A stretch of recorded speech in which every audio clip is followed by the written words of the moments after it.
Un locataire qui demande une diminution de loyer doit d'abord envoyer une mise en demeure à son propriétaire, sauf de rares exceptions. S'il ne le fait pas ou s'il le fait trop tard, sa demande sera normalement rejetée, même s'il n'a pas pu jouir pleinement de son logement. Dans cette vidéo, on vous explique pourquoi.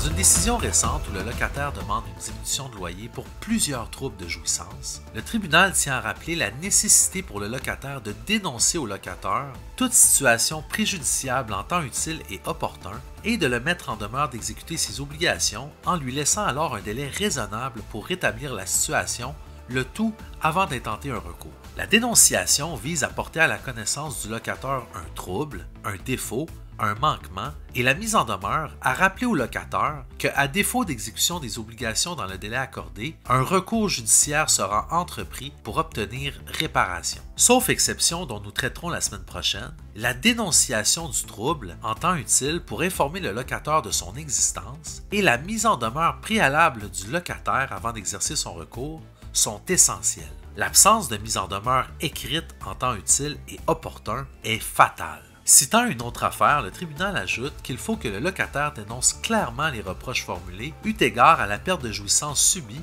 afin de permettre au locataire de corriger la situation dans un délai raisonnable. Une simple discussion informelle avec le locataire ou ses représentants ne peut constituer une mise en demeure comportant une manifestation d'intention d'obtenir une compensation en raison de cette situation.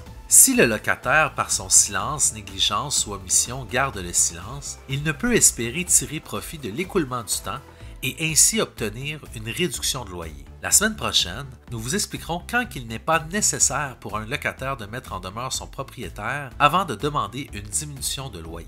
Abonnez-vous à la chaîne pour ne pas manquer cette vidéo et nos vidéos hebdomadaires sur les décisions du TAL.